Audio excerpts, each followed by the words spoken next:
I stood alone at the graveside holding Tyler's funeral program, while dirt fell onto my 9-year-old son's casket. The folding chairs arranged for my family sat empty, their metal frames glinting in the autumn sunlight. Only the distant hum of cemetery groundskeepers broke the silence surrounding us. My phone buzzed with a text from my sister Emma during the burial service showing champagne glasses raised high with the message celebrating Tyler's gift to my future. That's when the devastating truth hit me like a freight train. My entire family had skipped my child's funeral to plan how they would spend his inheritance money. 18 months earlier, when Tyler first complained about feeling tired after soccer practice, I thought he was just being a typical 9-year-old, trying to avoid homework. My ex-wife Sarah had moved to Seattle 3 years prior for a software engineering position, leaving me with primary custody of our son. The divorce hadn't been bitter, just two people growing apart, but it meant I was handling most of Tyler's daily care alone in our small town of Cedar Falls, Iowa. The pediatrician's concerned expression during Tyler's routine checkup changed everything. Blood work revealed abnormally low white cell counts, leading to more tests, more appointments, and finally, the word that shattered my world: leukemia. Acute lymphoblastic leukemia, to be specific. The oncologist at Children's Hospital of Iowa explained treatment protocols, survival rates, and the long journey ahead with the clinical detachment of someone who delivered such news too frequently. Initially, my family rallied around us with what appeared to be genuine support. My father, Frank, a retired postal worker with calloused hands and a perpetually worried expression, drove the 2 hours from Des Moines every weekend to visit Tyler in the hospital. My mother, Carol, who worked part-time keeping books for a local hardware store, brought homemade cookies and magazines for the long chemotherapy sessions. My sister Emma, a 29-year-old real estate agent, with an infectious smile and ambitious dreams, visited frequently, bringing Tyler comic books and video games. During those early weeks of treatment, while Tyler's thick brown hair began falling out in clumps and his normally energetic personality grew subdued, Frank would sit beside the hospital bed, reading adventure stories aloud. Carol organized meal deliveries from church friends and maintained a detailed calendar of Tyler's medical appointments. Emma documented everything with her phone camera, claiming she wanted Tyler to see his brave journey when he recovered. It was during Tyler's 3rd week of treatment that my grandfather's estate attorney contacted me about a trust fund I'd forgotten existed. My grandfather, who'd passed away when Tyler was just 2 years old, had established a substantial trust specifically for Tyler's future education and welfare. $760,000 carefully invested and growing over the years, now available for Tyler's needs, with me as the trustee. The timing seemed like a blessing. Treatment costs were mounting rapidly despite insurance coverage, and my salary as a construction supervisor barely covered our regular expenses plus the mounting medical bills. I'd already drained my savings account and was considering taking loans against my truck and house. When I shared the trust fund news with my family, their responses seemed appropriately relieved and grateful. Frank said it proved Grandpa was still watching over Tyler. Carol called it divine providence. Emma hugged me tearfully, saying Tyler would never have to worry about college expenses after beating cancer. But looking back now, I notice how their interest in Tyler's medical updates began correlating directly with discussions about the trust fund details. Frank started asking specific questions about the money's availability and investment structure. Carol inquired about withdrawal procedures and spending restrictions. Emma began mentioning her own financial struggles more frequently, explaining how her real estate career was just getting established and how she dreamed of home ownership but couldn't save enough for a down payment while paying rent. As Tyler's treatment progressed through the spring and summer, requiring multiple hospital stays and causing him to miss the entire second half of 3rd grade, my family's visits took on a different quality. They still brought gifts and offered encouragement, but conversations increasingly drifted toward financial topics. Frank would mention how the stock market was performing, suggesting the trust money shouldn't sit idle. Carol talked about real estate appreciation in our area, noting how property values were climbing rapidly. Emma shared stories about clients who'd made smart investments in homes that increased their net worth significantly. During Tyler's brief remission period in early summer, when his energy returned and we thought we might be beating the disease, Emma began showing me real estate listings on her phone. She'd found her dream home, a beautiful craftsman-style house, in a desirable neighborhood listed at $750,000. She talked about how homeownership would provide stability for her future family, how the investment would appreciate over time, and how she could finally stop throwing money away on rent. The conversations always returned to Tyler's trust fund, with family members noting how much money sat unused, while Emma struggled financially. They never directly suggested taking Tyler's inheritance, but the implications hung heavy in every discussion. Frank mentioned how families sometimes pooled resources to help each member succeed. Carol talked about how my grandfather would have wanted his money to benefit the whole family. Emma emphasized how she'd always been there for Tyler and would continue supporting him after she achieved homeownership stability. When Tyler's cancer returned aggressively in late summer, requiring intensive treatment and extended hospitalization, I was too overwhelmed with medical decisions and emotional exhaustion to recognize the pattern of my family's questions. They asked about prognosis timelines, treatment duration, and recovery probabilities, with what I interpreted as concern but now realize was calculation. They inquired about the trust fund's contingency plans, withdrawal timelines, and legal requirements with increasing frequency. During Tyler's final weeks as his small body fought a battle, I couldn't help him win. My family's hospital visits became strategy sessions disguised as support.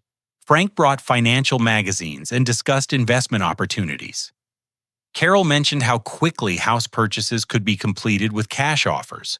Emma shared mortgage pre-approval letters and discussed her timeline for home buying.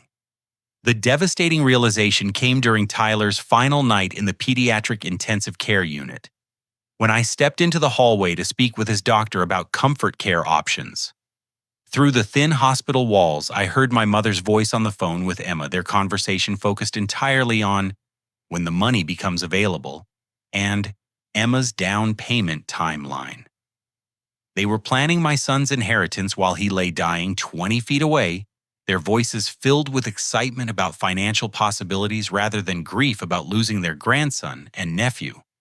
That night, as I held Tyler's hand and watched his labored breathing, I understood that my family had been preparing for his death as a business opportunity, rather than mourning a child they supposedly loved. The morning of Tyler's funeral dawned gray and cold, with October wind rattling the windows of our small house. I'd spent the previous 3 days making arrangements while operating in a haze of grief and shock. The funeral director at Peterson Memorial had been kind and professional, helping me select everything from the small casket to the flower arrangements, while I struggled to make decisions about burying my only child. I started calling family members at 7 in the morning to confirm final details about timing and transportation to the cemetery. Frank's phone went straight to voicemail. Carol's cell buzzed endlessly without answer. Emma didn't respond to calls or text messages. Uncle Dave and Aunt Jenny, who lived just 30 minutes away, had their phone service apparently disconnected.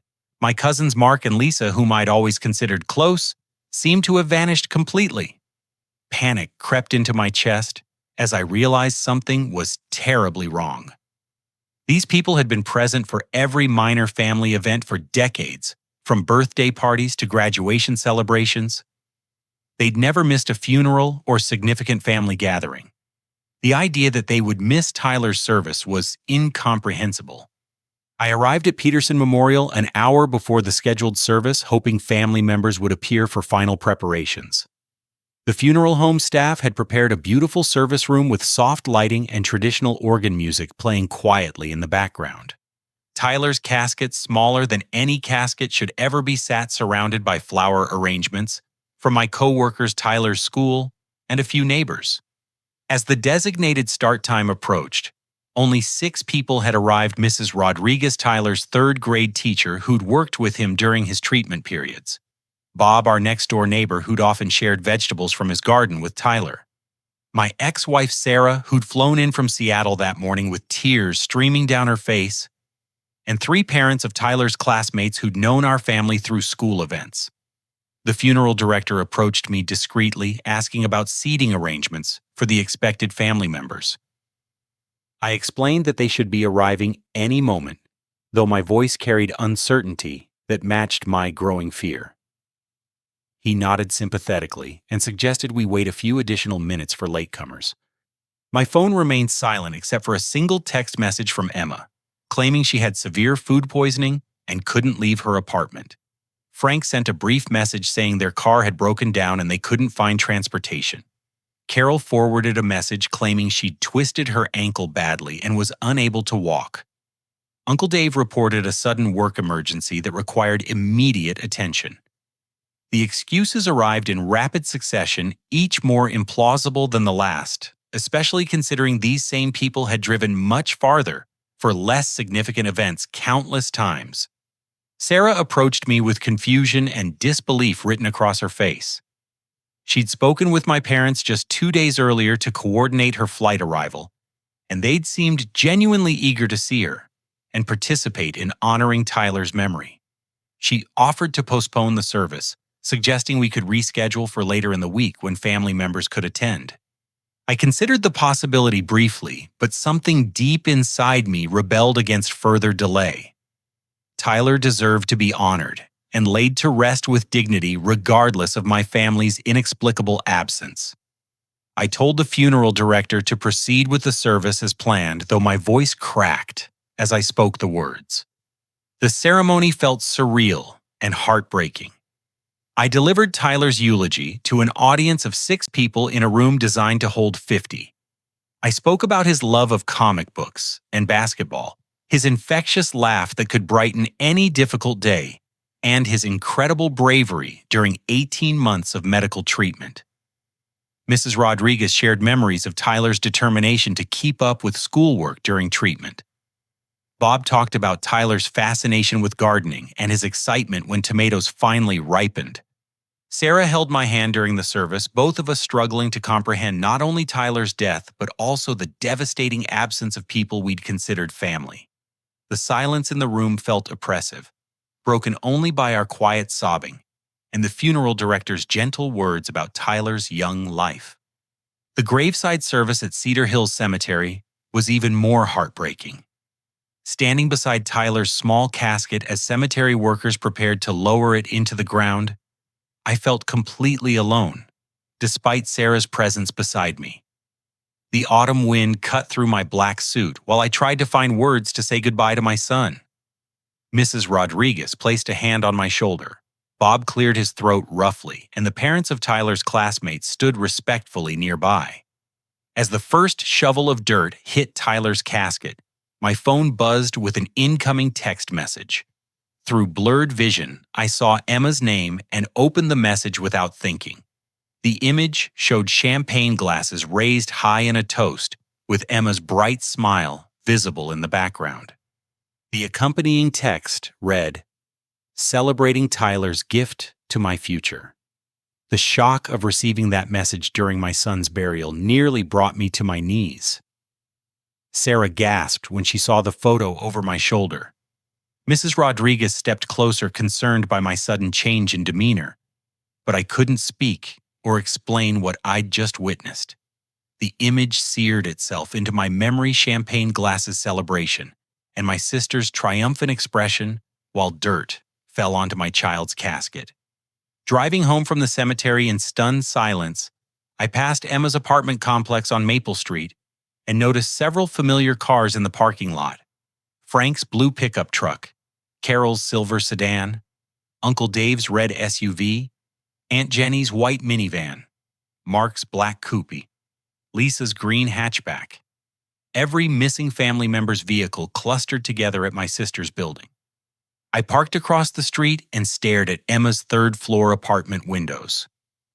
Through the glass, I could see silhouettes of people moving around, animated gestures, suggesting active conversation, and the unmistakable signs of a celebration in progress. Real estate brochures and documents covered what appeared to be a dining room table, visible even from my distant vantage point.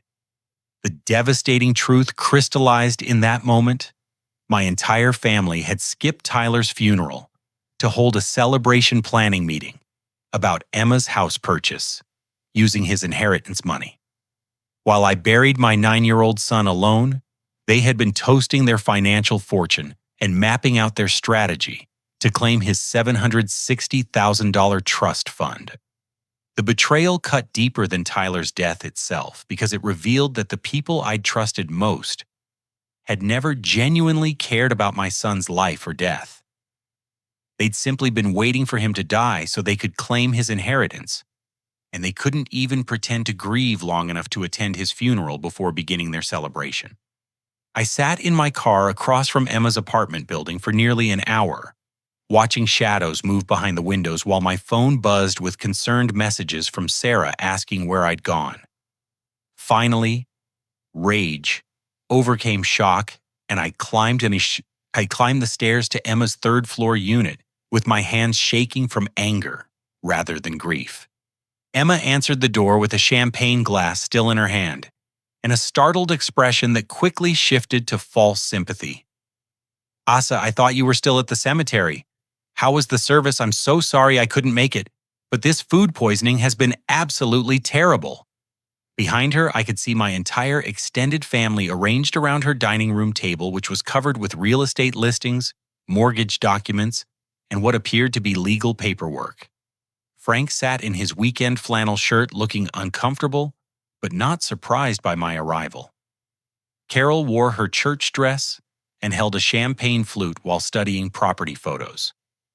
Uncle Dave and Aunt Jenny occupied the couch with calculators and notebooks.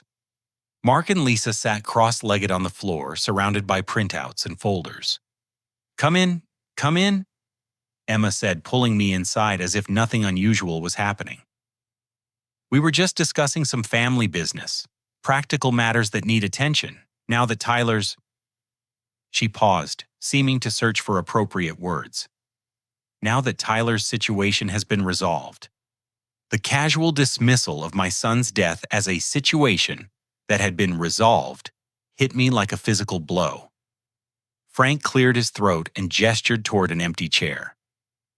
"Asa, sit down. We need to talk about some important financial matters while everyone's together."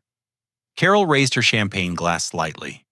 We were just toasting Tyler's memory and discussing how to honor his legacy through wise financial decisions that would benefit the whole family. Emma moved to the dining room table and picked up a glossy real estate brochure featuring a beautiful craftsman-style home with a wraparound porch and mature oak trees in the yard. "I found the perfect house, Asa. 3 bedrooms, 2.5 bathrooms, completely renovated kitchen, hardwood floors throughout. It's been on the market for 2 weeks and priced to sell quickly at $750,000. She handed me the brochure with trembling hands, her excitement barely contained. "The seller is motivated and would accept a cash offer. I could close within 30 days if we moved quickly on the trust fund transfer. The location is perfect in the Riverside district where property values have been climbing consistently. This house would be an incredible investment that Tyler would want his family to benefit from."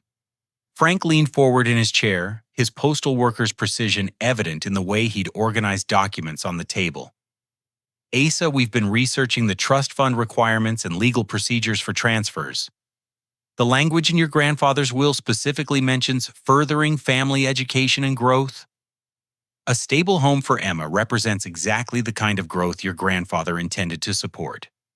Carol nodded enthusiastically, her bookkeeper's mind clearly engaged with the financial calculations. "Emma's been paying $1,200 monthly in rent for the past 4 years. That's over $57,000 thrown away with nothing to show for it.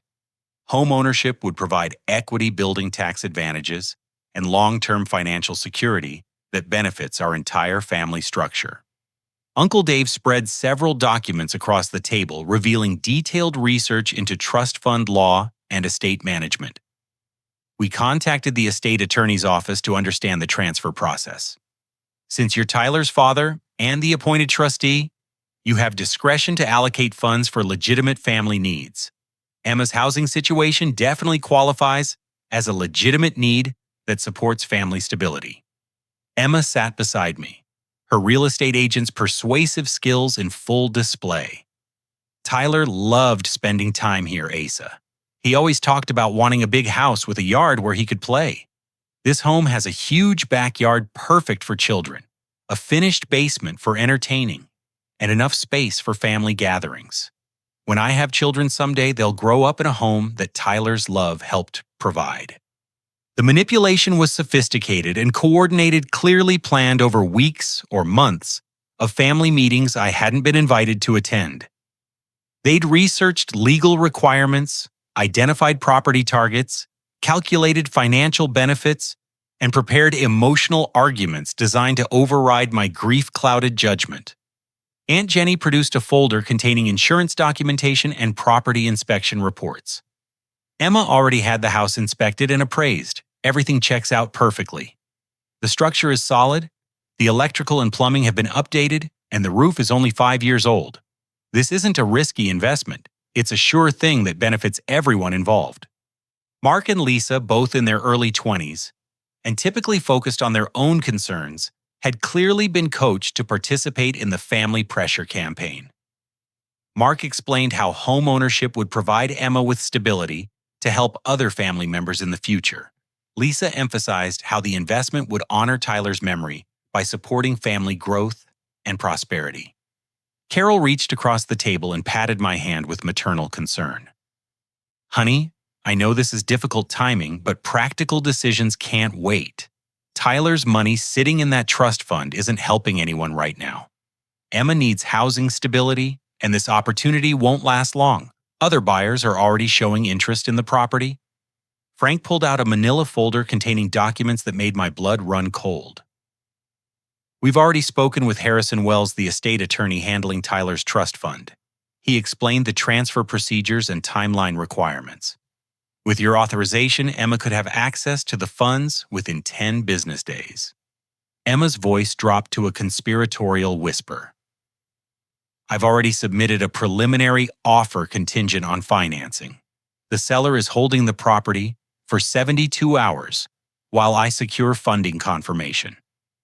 If we can get the trust fund paperwork started tomorrow, I could present a cash offer by Thursday and close before the end of October." The coordination and advanced planning revealed in their presentation was staggering.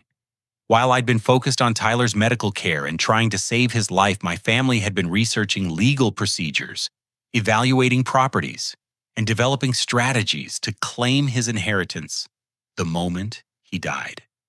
But the most shocking discovery came when Frank opened his wallet and pulled out a folded piece of paper covered with handwriting practice. Row after row of careful signature attempts, all practicing variations of my name with different pen pressures and letter formations. "What is that?" I asked, though the answer was already burning in my chest. Frank's face reddened as he realized his mistake. "Just some paperwork preparation, making sure we understand all the documentation requirements for the trust fund transfer."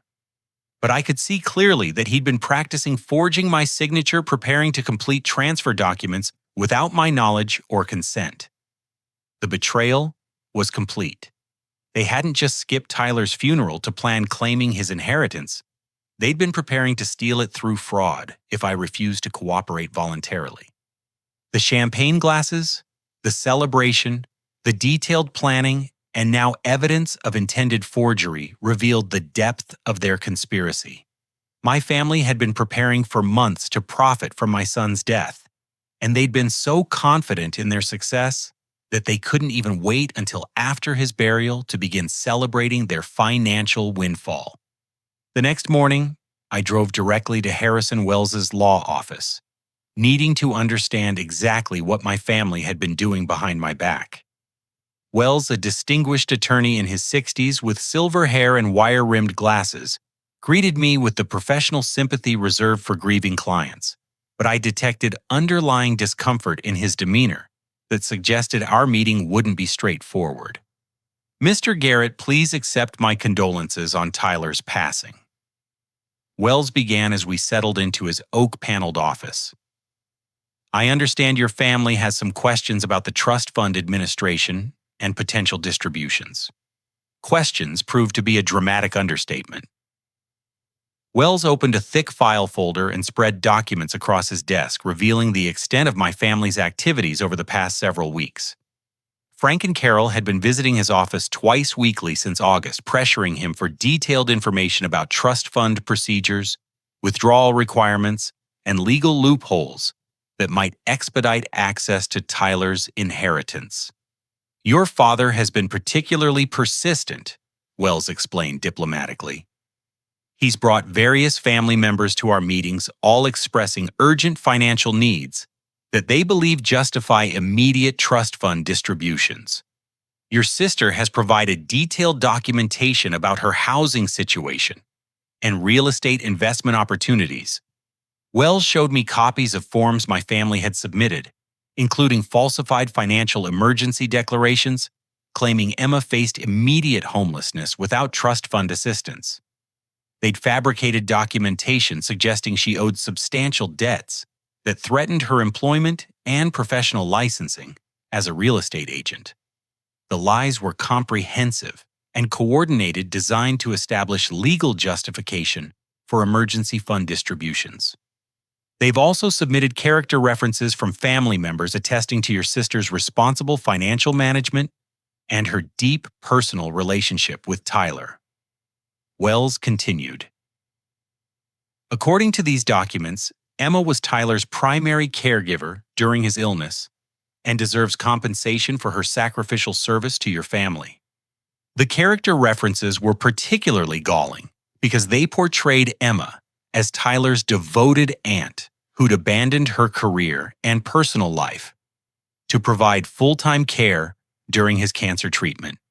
In reality, Emma had visited occasionally, when convenient, always focusing conversations on her own problems and future plans, rather than Tyler's immediate needs. But the most disturbing revelation came when Wells showed me mortgage pre-approval documentation that Emma had submitted to his office. She'd already approached 3 different mortgage brokers, telling them that her brother was transferring $750,000 from his son's trust fund to help her purchase a home. She'd presented the trust fund transfer as a completed decision, using projected fund availability as collateral for loan pre-approval.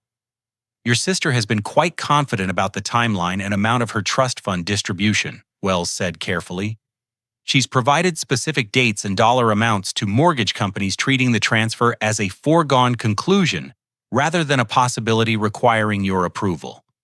Wells opened another folder containing documents that made my hands shake with rage. My family had been working with a different attorney, Marcus Klein, to research options for challenging my authority as Tyler's trustee. They'd submitted paperwork suggesting grief had rendered me mentally unstable and unable to make sound financial decisions regarding the trust fund management.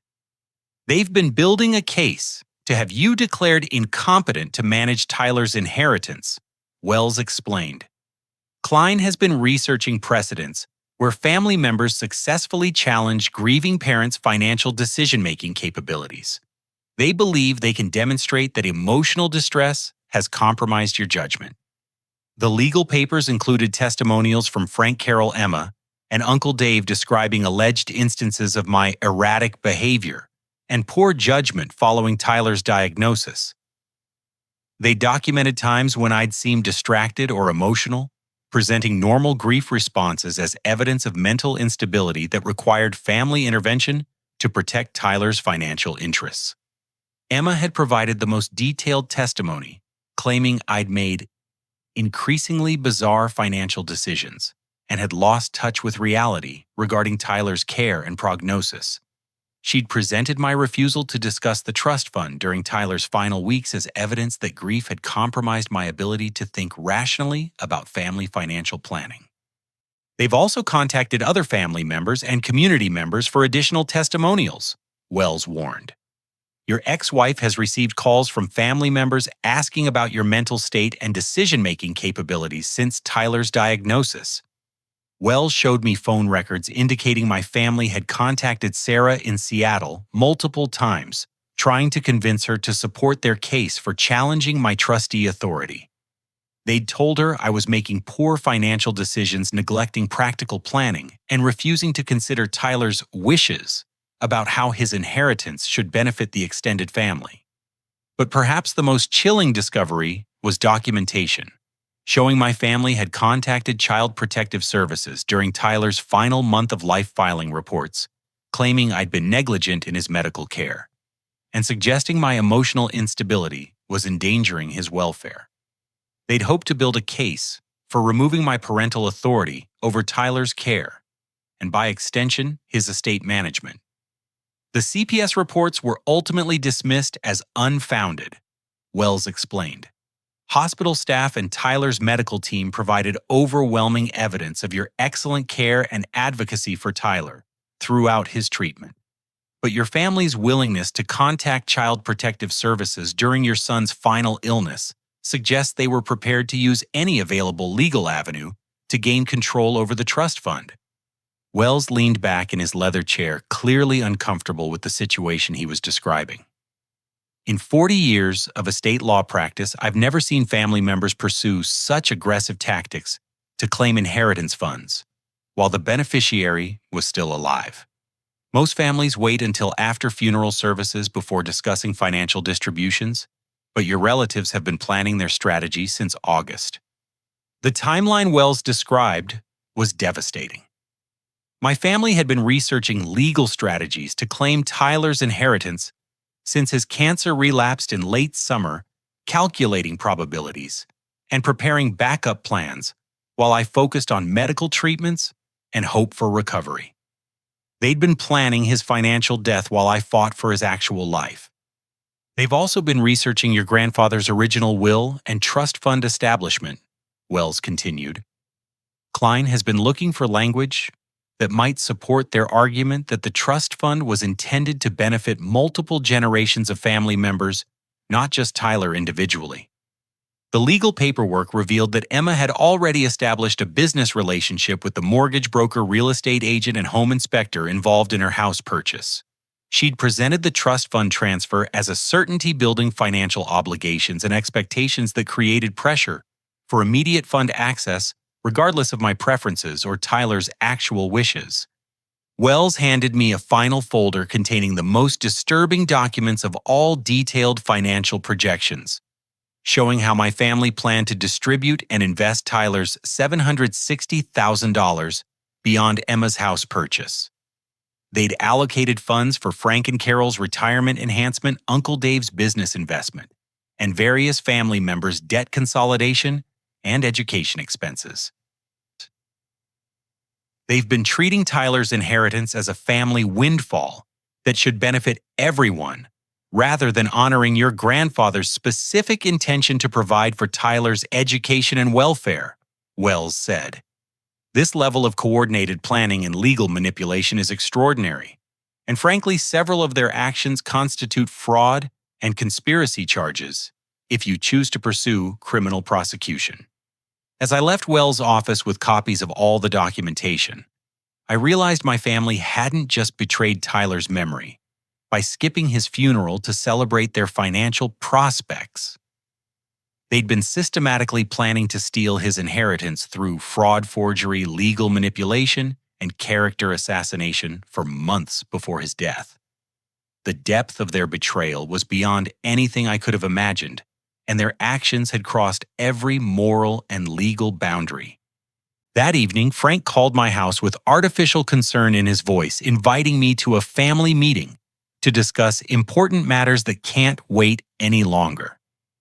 The timing felt ominous, coming just hours after my meeting with Harrison Wells, but I agreed to meet at my parents' house the following evening, wanting to see how far their deception would extend when confronted directly. I arrived at Frank and Carol's modest ranch home on Elm Street to find every available family member present, their cars filling the driveway and lining the street like a reunion gathering. The living room had been rearranged to accommodate everyone, with additional chairs brought from the dining room and kitchen. The formal setup suggested careful planning and coordination rather than a spontaneous family discussion. Emma sat in the center of the room, clutching her real estate folders, her eyes red and puffy from what appeared to be hours of crying. Frank and Carol flanked her on either side with expressions of parental concern and determination. Uncle Dave and Aunt Jenny occupied the couch with notebooks and calculators, while Mark and Lisa sat cross-legged on the carpet with laptops and printed documents. "Asa, thank you for coming," Carol began with forced warmth. "We know this is difficult timing, but some decisions can't be postponed indefinitely. Emma is facing a genuine crisis that requires immediate family support."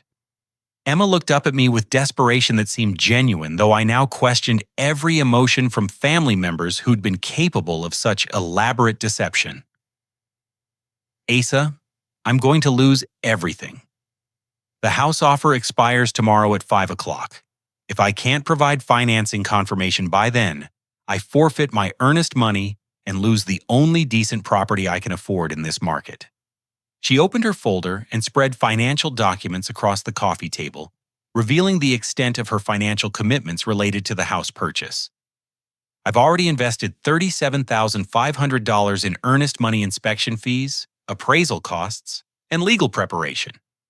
If this deal falls through, I'll lose all of that money, plus the opportunity to buy in this neighborhood for at least another 3 years. Frank leaned forward with paternal authority, his postal worker's sense of order evident in his presentation. Emma took these financial risks because we assured her the family would support her home ownership goals using Tyler's inheritance. She wouldn't have made such commitments without our promise of assistance. We can't abandon her now when she trusted our family's word." Carol produced a manila folder containing what appeared to be detailed financial projections. "We've calculated exactly how the trust fund distribution would work. Emma needs $750,000 for the house purchase plus closing costs and immediate repairs totaling approximately $15,000. That leaves Tyler's inheritance almost completely intact while providing Emma with the housing stability she desperately needs." The mathematics was deliberately misleading, designed to make the theft seem minimal rather than total. They were claiming to need virtually all of Tyler's $760,000 inheritance, while presenting it as a small family loan that barely touched his legacy. Uncle Dave opened his notebook and began reading from handwritten calculations. "Emma's mortgage pre-approval expires next week. The seller has 2 backup offers at higher prices, but less favorable terms. This represents Emma's only realistic opportunity for home ownership in the current real estate market, especially given her limited savings and credit history." Aunt Jenny nodded supportively. "Emma has been living paycheck to paycheck while building her real estate career. She can't save for a down payment while paying rent and building her client base. This house would provide the stability she needs to focus on career growth that benefits our entire family's financial future."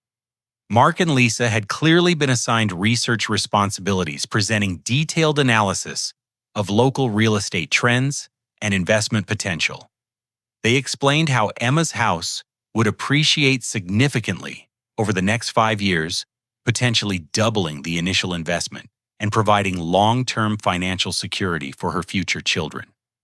But the emotional manipulation reached its peak when Emma began sobbing uncontrollably, claiming she'd been counting on family support and couldn't understand my hesitation to help her achieve home ownership using Tyler's unused inheritance money.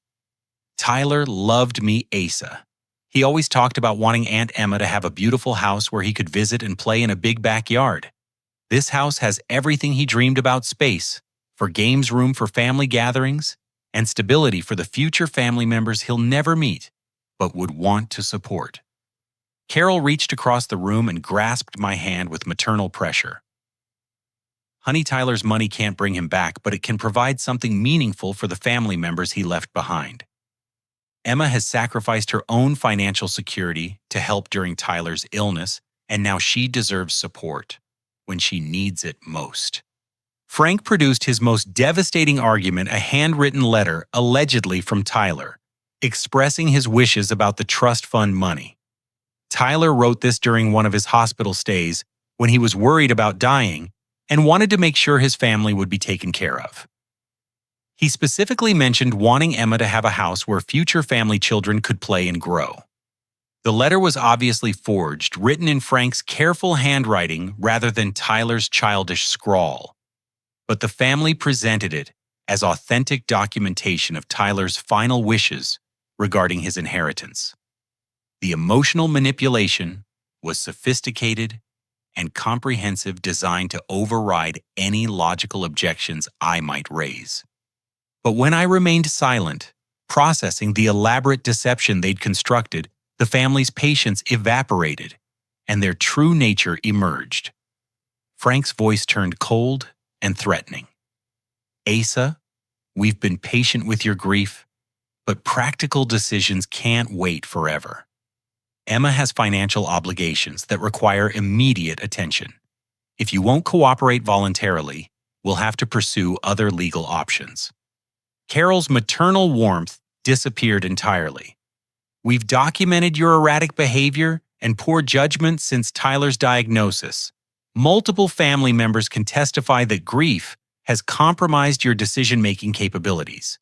If necessary, we'll petition the court to remove you as trustee and appoint someone more capable of managing Tyler's inheritance responsibly."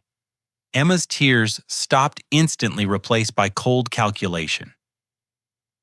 "I never really liked Tyler anyway. He was whiny and demanding, always interrupting adult conversations and expecting constant attention. But I pretended to care because I knew about the trust fund. If you won't give me the money willingly, I'll take it through legal action." Uncle Dave opened his briefcase and pulled out legal documents already prepared for court filing. "We've researched precedents where courts removed grieving parents from estate management positions. Your refusal to consider reasonable family requests demonstrates exactly the kind of impaired judgment that justifies trustee replacement." The threats escalated rapidly as the family revealed the extent of their backup plans. They'd contacted Sarah in Seattle, telling her I'd become unstable and dangerous, asking her to support their petition for my removal as Tyler's trustee.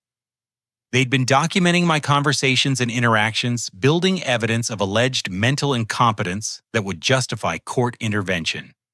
But the final revelation destroyed any remaining doubt about my family's character. Frank admitted they'd been telling people throughout the community that Tyler had died because I couldn't afford adequate medical treatment, portraying themselves as the responsible family members who could have saved his life with better financial planning. "We told people Tyler might have survived if we'd had access to his trust fund for experimental treatments," Frank said matter-of-factly. "Your stubborn refusal to use his inheritance for medical expenses cost Tyler his life, and now you're preventing Emma from achieving stability that Tyler would have wanted her to have."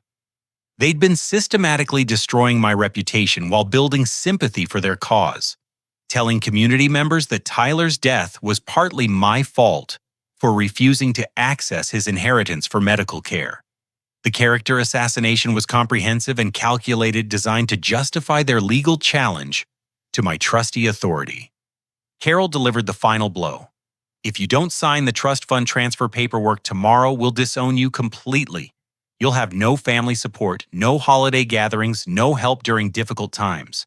Emma will lose her house, and it will be entirely your fault for selfishly hoarding money that Tyler can't use anymore." The ultimatum was clear surrender: Tyler's entire inheritance to Emma's house purchase, or lose my entire family permanently. They'd calculated that grief and isolation would overcome my resistance, forcing me to choose between Tyler's money and family relationships. But as I looked around the room at these people who'd been planning to profit from my son's death for months, who'd skipped his funeral to celebrate their financial prospects, who'd been forging documents and filing false reports to steal his inheritance. I realized I'd already lost my family long before Tyler died. These weren't people who deserved my consideration or Tyler's legacy.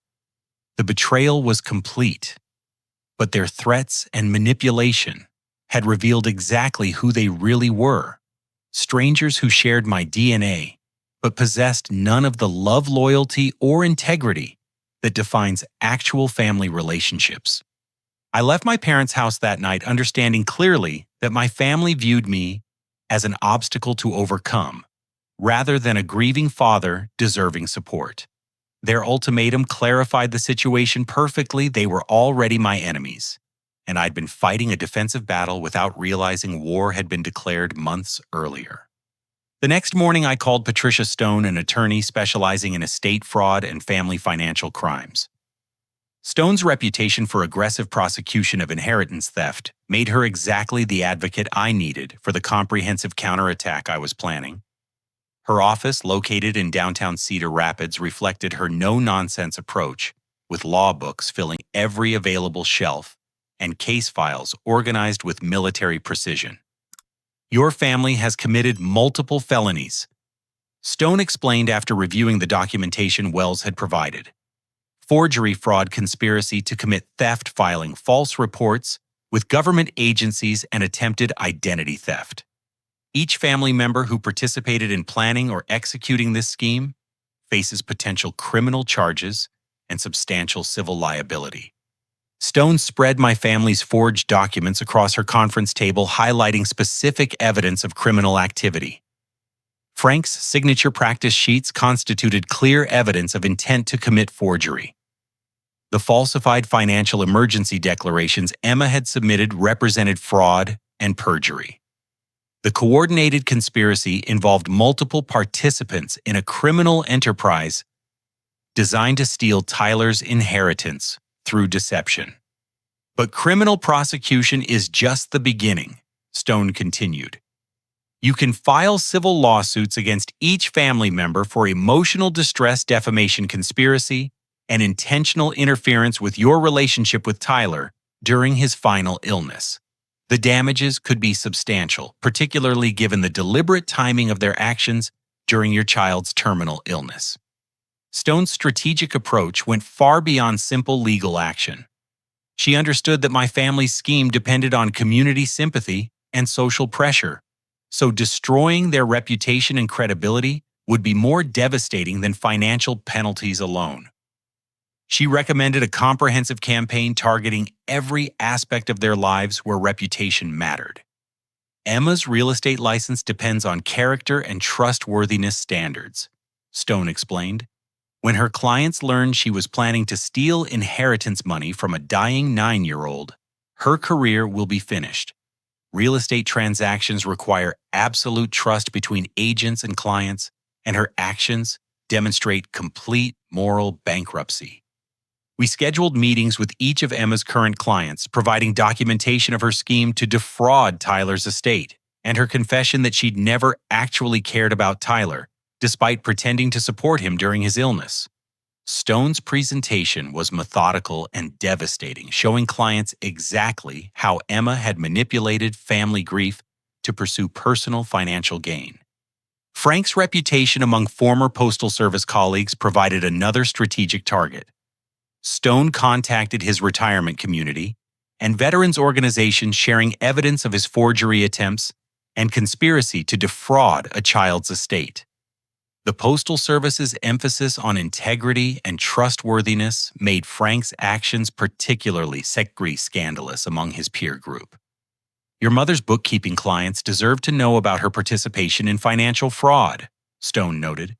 "Business owners who trust her with their financial records need to understand her willingness to participate in inheritance theft and document falsification.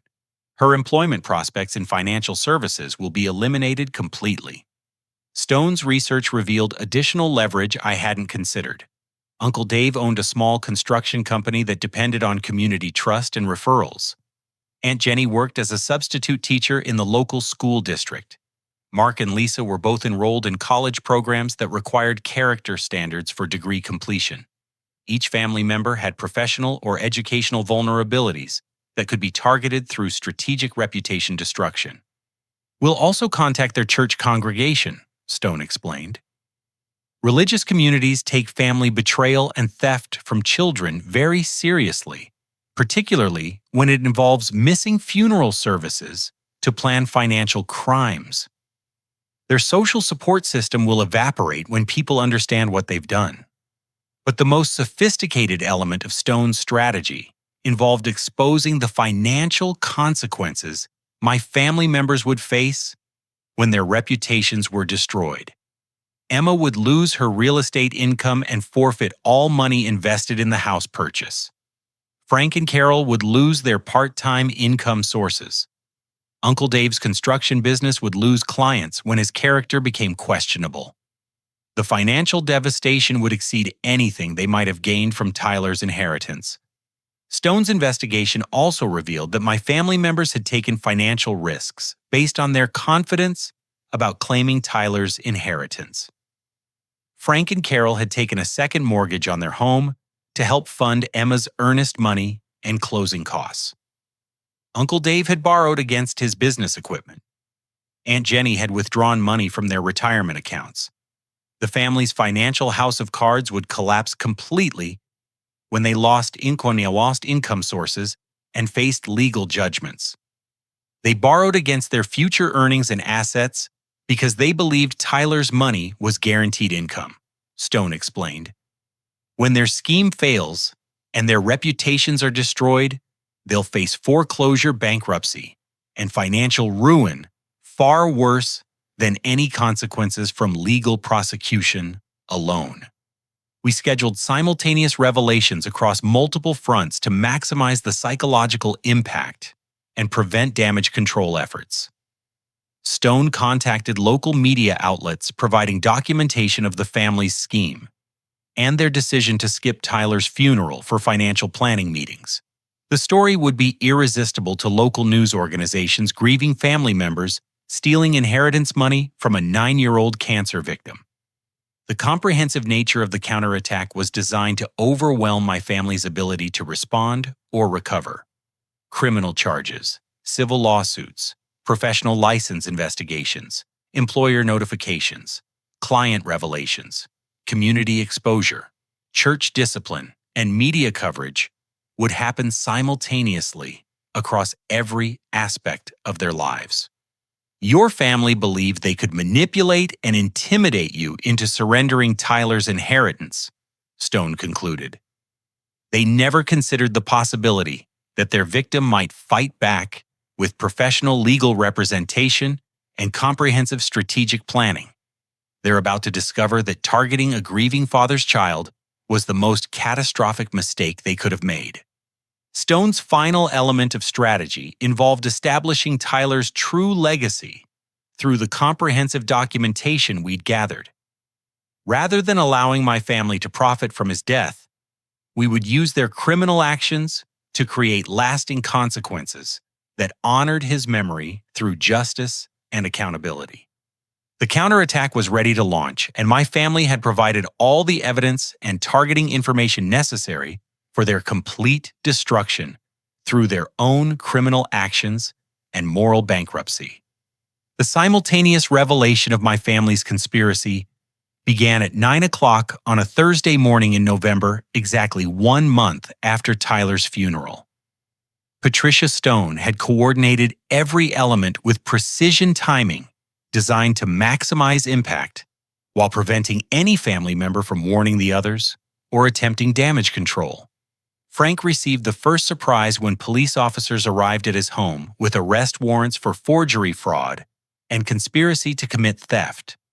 The handwriting analysis of his signature practice sheets provided irrefutable evidence of intent to forge legal documents, while his participation in the overall scheme elevated charges to felony level. His shocked neighbors watched as he was handcuffed and placed in a patrol car, while Carol screamed protests from their front porch. Emma discovered her real estate license was under investigation when she arrived at her office to find a notice from the state licensing board requiring immediate suspension pending a character and fitness review.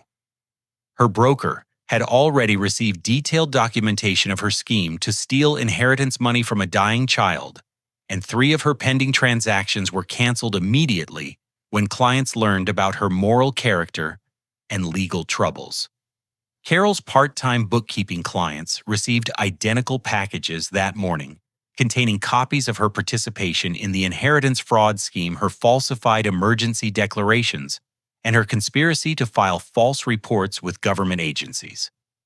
2 hardware stores and an insurance office terminated her employment immediately, while a 3rd client contacted police to request investigation of her access to their financial records.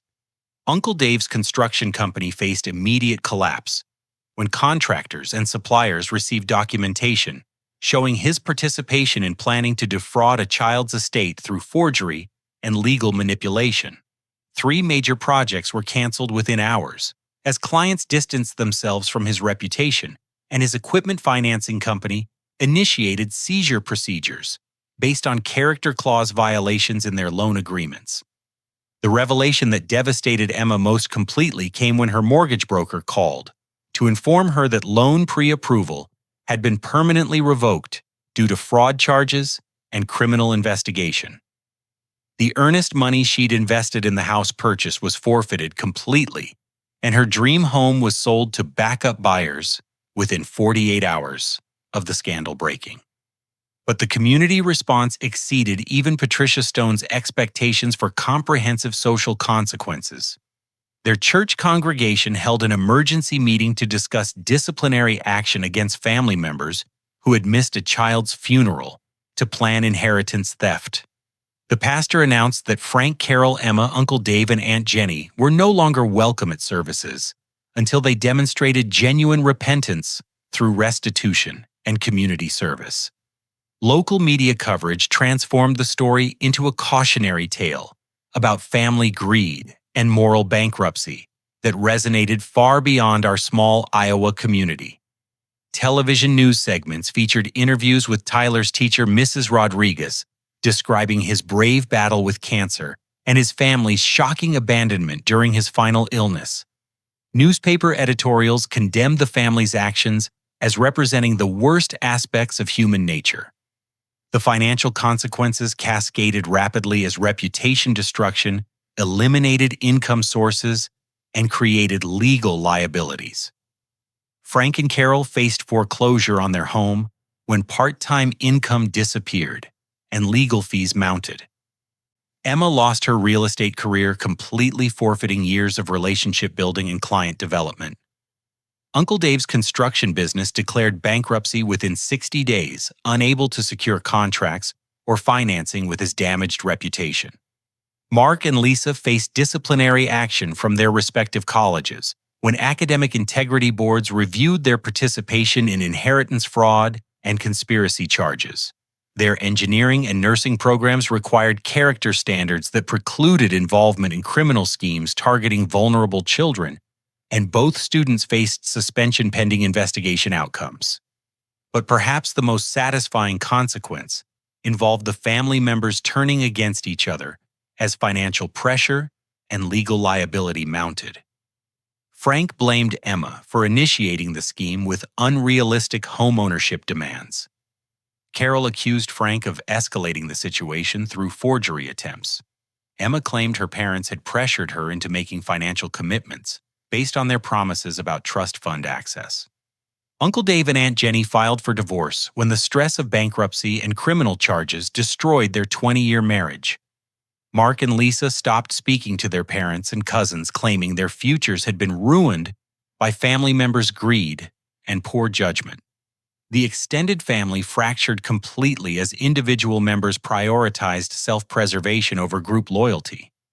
The criminal prosecution proceeded exactly as Patricia Stone had predicted.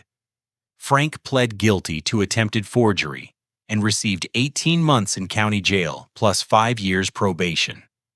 Carol pled guilty to fraud and conspiracy charges, receiving 1 year in jail and substantial community service requirements.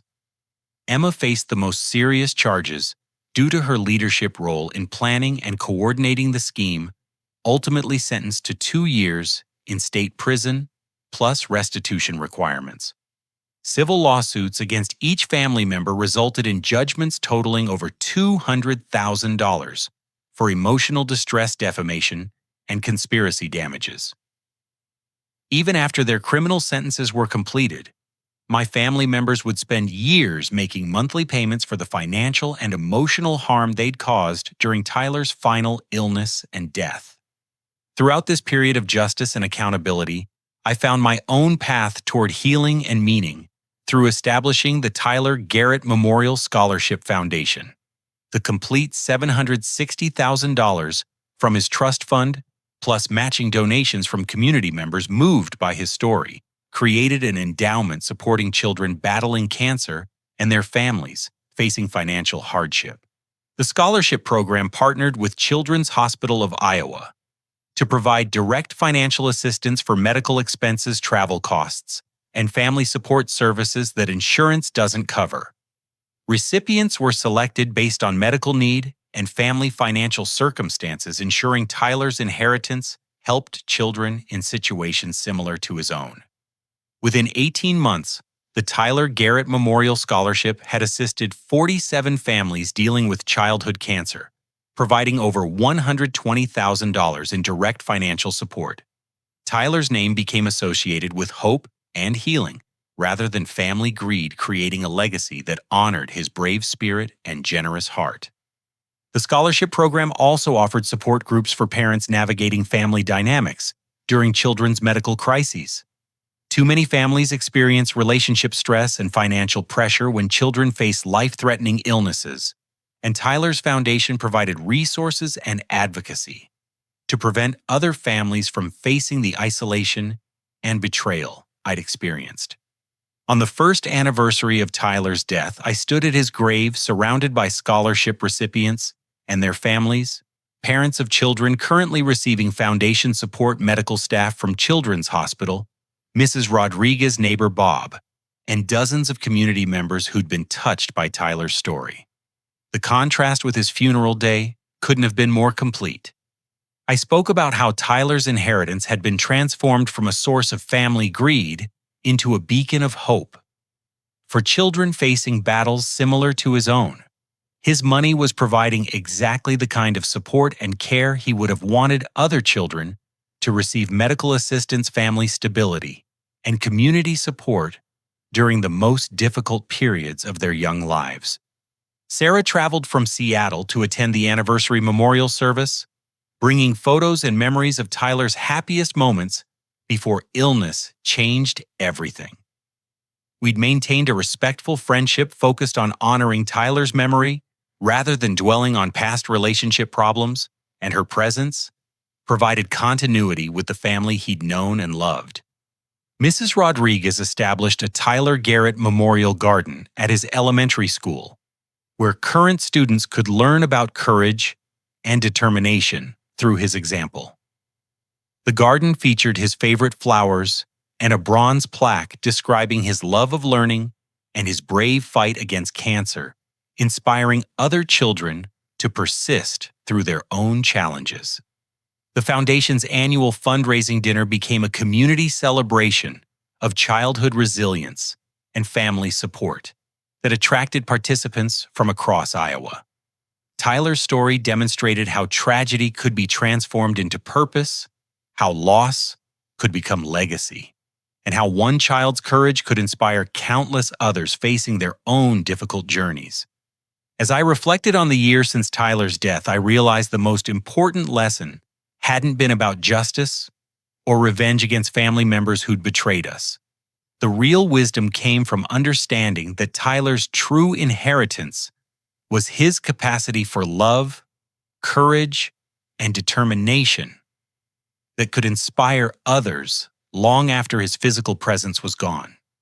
My family members had seen Tyler's death as a financial opportunity, but his real legacy lay in the hope and healing his story provided to other children and families facing similar challenges. Their greed had been temporary and ultimately self-destructive, but Tyler's positive impact would continue growing for generations, as the scholarship program expanded and reached more families in need. The foundation's success attracted national attention from pediatric cancer organizations and child advocacy groups, leading to partnership opportunities that multiplied our impact exponentially. Tyler's local story became part of a broader movement supporting families dealing with childhood medical crises, proving that one child's legacy could create meaningful change far beyond his immediate community. 5 years after Tyler's death, the Memorial Scholarship Program had assisted over 200 families and distributed more than $600,000 in direct financial support. Medical professionals credited the foundation with reducing family stress and improving treatment outcomes by addressing financial barriers that often prevent families from accessing optimal care. The scholarship recipients themselves became advocates for other families, creating a network of support and encouragement that extended Tyler's impact through peer relationships and shared experiences. Children who'd received foundation assistance went on to help other families navigate medical systems, insurance challenges, and community resources. I discovered my own calling through foundation work, leaving my construction supervisor position to become a full-time advocate for families facing childhood medical crises. The foundation hired me to develop programs addressing the practical and emotional needs that medical teams can't address: housing assistance, transportation coordination, sibling support, and family counseling services. Working directly with families dealing with childhood cancer taught me that Tyler's experience, while devastating, was also extraordinary in its potential to inspire hope and create positive change. His courage during treatment, his determination to keep learning despite physical challenges, and his generous spirit toward other children provided a model that helped other families find strength during their darkest moments. The justice that mattered most wasn't the criminal prosecution and civil judgments against my family members, though those consequences were appropriate and necessary.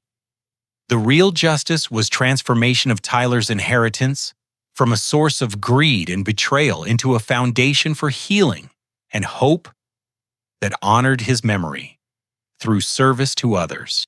My family members eventually had to face the consequences of their choices: criminal records, financial ruin, social isolation, and personal regrets that would follow them for the rest of their lives. But their failures became part of Tyler's story in a way that demonstrated the contrast between selfishness and service, between greed and generosity, between betrayal and love. The Tyler Garrett Memorial Scholarship Foundation continues expanding its mission and impact with satellite programs, now operating in 4 states and partnerships with major medical centers across the Midwest. Tyler's name appears on hospital walls, scholarship announcements, and foundation literature as a symbol of courage and hope that inspires families facing their own medical crises. Standing at Tyler's grave on recent anniversary visits, I no longer feel the crushing loneliness and betrayal that characterized his funeral day.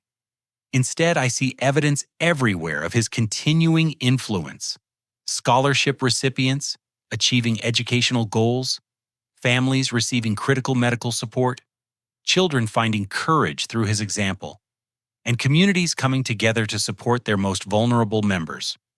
Tyler's true inheritance wasn't the $760,000 my family tried to steal for selfish purposes.